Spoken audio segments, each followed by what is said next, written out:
All right, we're going to talk about hip stretches today. Now, general stretches for the hip are good for mobility, but if you really want to stop pain and get at the cause, you need to focus those stretches. So we're going to show you 5 different stretches that target different muscle groups within the hip, and some are going to be more for beginners and others advanced. There you go. Let's get to it, Mike.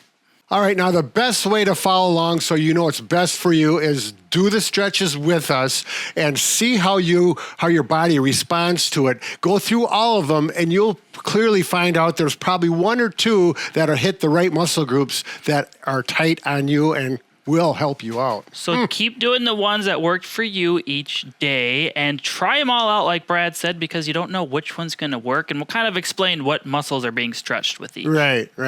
That's kind of what I said. Again. All right, number 1, this is my favorite that I do on a regular basis. I call it the seated clamshell. Now, if you haven't done this before, you're going to do it the way Mike is doing it, and then I'll show you the more advanced way that I do it on a regular basis. Go ahead, Mike. So I'm sorry. This can be done on the floor, carpeted floor, or even on the bed. I prefer the floor myself. So first you want to do is cross your legs. If you're new to this or have really tight hips, your knees may be up here. The goal is to try to get them to relax over time and go down towards the floor. This would be beginner phase. Again, I have a nice upright posture. If this feels tight early on, you may have to lean back a little bit and then get your legs down, and eventually over time try to bring your trunk forward. Right. Now, that may take some time to get to if you're already flexible enough, and that's easy. Same thing, except for put your feet like I have right here, soles together. And I start out, I grab my feet and I pull them in towards my hips. And then at that point, I relax. I may do a little gentle bouncing with my knees. That's up to you. Or I'll grab my ankles and I use my elbows. Sit up tall, and then I'm pressing down. It's stretching those hip adductor muscles, getting those hips to spread out and relax. And it's really important, no matter which one you're doing, you need to be relaxed and breathe deep. Roughly hold them 15 to 30 seconds. You can do it 2 to 3 times if it feels good. You bet. Very good. All right, now the next one is a little more advanced, so we'll get to that in a second. I need to change position. Now for this next stretch, you're going to be stretching the exact same muscle group, but it's going to be more advanced. You're going to stretch your inner groin muscles, and you're going to be going into kind of an external rotation or abduction range. Right. It does come at these muscles at a little bit different angle. You'll feel a little difference, but you're going to use the wall, okay? And then with this, I recommend you have shoes on so you get a little grip on the wall. Make sure they're clean so you don't smudge up the paint on the wall. Now, you're going to go about like this, 90-degree bend in the knees and the hip. You can adjust how close you get your hips to the wall is going to change the stretch a little bit. You have to experiment with what feels best for you. And then I'm going to go at this position. Now, also, where my feet are positioned on the wall, we can start here and do a stretch here that's not very aggressive, or you can get out a little farther. And this is the way I'd like to do it, right about here. And then I'll go here and I'll push out. I get that stretch, and then after it feels good there, I'll go in a little tighter, maybe go out a little bit more. Now, if you're one of those personalities that really thinks if it hurts a little bit, we should make it hurt a little bit more, don't have that. Change your personality. These stretches should be gentle, comfortable stretch, but we are not creating any pain. No sharp pain for sure. Just relax. We should mention that Brad's toe angles will come into play as well. So if you turn your toes more in or out, it's going to adjust how the stretch feels. So you can play with that as well. Good point, Mike. Thank you. My body actually feels comfortable like this. If I go like this, oh, that definitely changes it. Excellent point, Mike. There we go. Oh, I'm feeling better already. So this next stretch, we're going to work on your hip rotators. You can do this in bed or on the floor like Brad will show. Again, I'll kind of start for the beginners. Brad will show how to progress this. If you're really tight, I'm going to stretch my left leg here. Simply crossing on an ankle for someone may be too much. If this seems easy, slowly bring your ankle up your shin. Try to eventually get over your knee at least. Once you can comfortably get in this position, lift your right leg up, and we're making what we call a figure 4 stretch. Some people, this may be enough progression, and this is where they stay. But Brad, you want to show how to advance this? Sure, at this point, you can put your hand on your knee and push it away from you.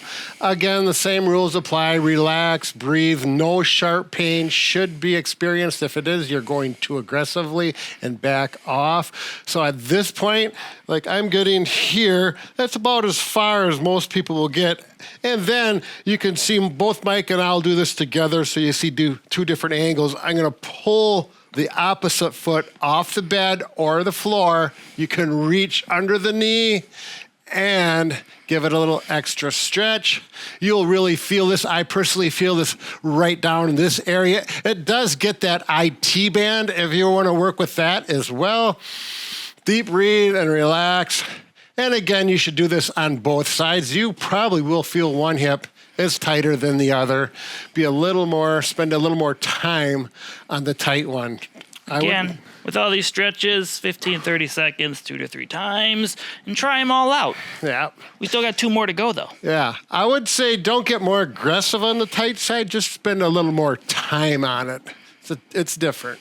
All right, now that stretch actually segues. You like that? Segues into this stretch. That one does a little IT band. This focuses more on the IT band by far, and the hip adductor, the hip gluteus medius. Okay, you can use the wall. Mike is going to show a more aggressive technique in just a second. I'm going to stretch my right side. The IT band goes right where that stripe is. I'm going to bring my leg a foot or probably a couple feet from the side. I'm going to lean in like this. I like to put my forearm against the wall, and then you can get a little more aggressive simply by doing this. Don't get all flexed over. That's not going to be near as good as up tall posture. I put my hand here and think about just relaxing, stretch in. And again, 15 to 30 seconds. If you haven't done it before, 10 to 15 is probably a great way to start. And again, do both sides. Mike, how about that more aggressive way? So I typically do these at a countertop, something a little taller than this. So I'm going to be stretching my left leg here. I'm going to kick it out behind me. I'm going to put my elbow on the countertop and then try to get as upright as you can, letting my hips sink down, and you may have to push your leg out a little more.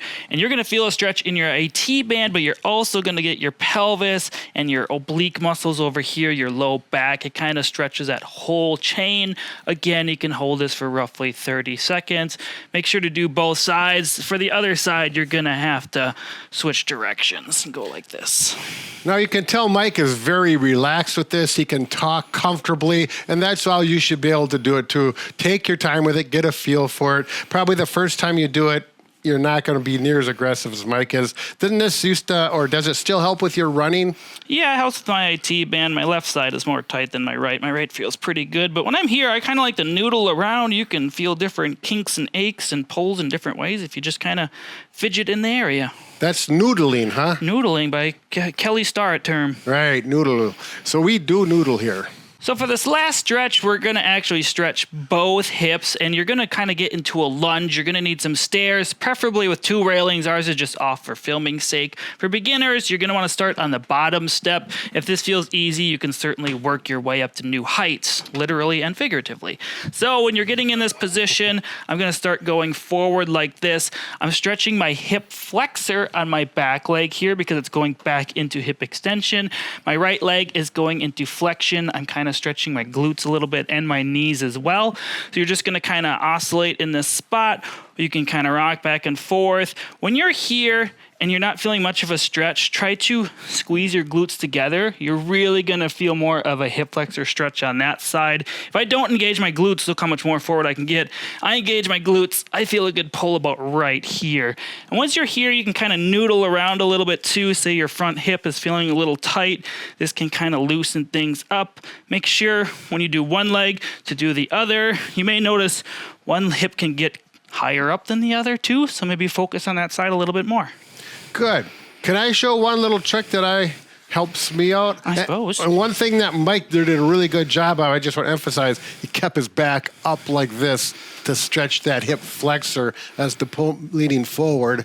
Once that's done, and I want to get even more aggressive on this hip, and it's really not aggressive, it just gets different parts of the hip. I'll lean into it, and that noodling term comes again, and I'll work this, and it actually feels good. If it hurts or gets a clunk in there, it's not for you. But if it feels like, oh, this is a really good feeling on that hip while you're doing it, as well as you get done and you're walking around, then you got the green light to do that one a little more. It may be one side needs it and the other side doesn't.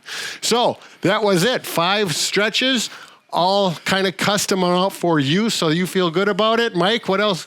So we want to talk about some other things. If you're still having some tight muscles and you can't get it fixed with stretching or exercises, we have another solution you can try. Really? Yeah. Oh, good. Now, when it comes to the hip, you have a lot of muscle mass from the glute max, one of your largest muscles in the body, to the front, all the way around. And this is something I personally like to use a massage gun to get into those muscles, massage them, get them to relax, and then you can do the stretch. It's a good way to work it. As far as what size gun a person should use, if you're a larger person with a lot of muscle or soft tissue to get through, you can use a gun. This is one of our bigger guns, a D6. What is it? The X Max? That's the X6 Pro Plus. X6 Pro Plus. And it's plus because it actually has a head that either goes hot or cold, 2 different settings. It's very nice. Or if you're a smaller person, don't want so much power, this is an excellent option. This is the Air 2. They come in a variety of colors. They have 3 settings. Pretty simple to use, not as aggressive.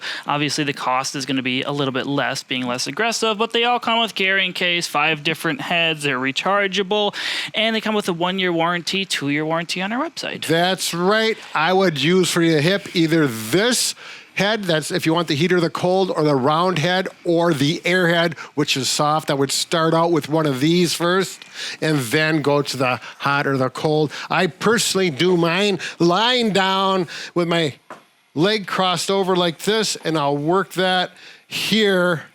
And I really help for me on my SI joint, which is part of the hip, and I'll work with that. Not with the hot cold head. That's a little bit too strong because you have a lot of bone in that area, but with a softer head, and you can work it here. You can work it wherever it feels good. Get down to the hamstrings, the calf, or the thigh, even the calf. One place you do not want to go is work into the femoral crease, which is right in here. There is actually some lymph nodes in there, and you do not want to massage lymph nodes. It's not good for you. It's a bad thing, so stay away from the femoral crease. We also have one more option when it comes to heating and cooling we'll talk about in a second. Oh, really? You wrote it on there. That's right.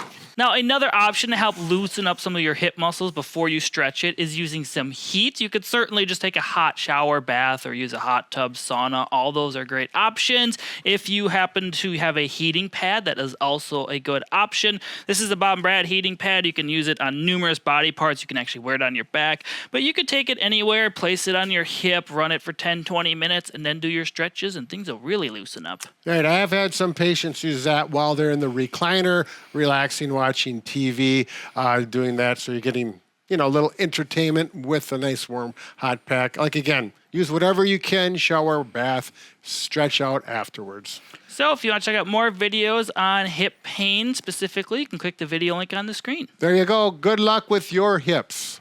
Bob and Brad, the 2 most famous physical therapists on the internet.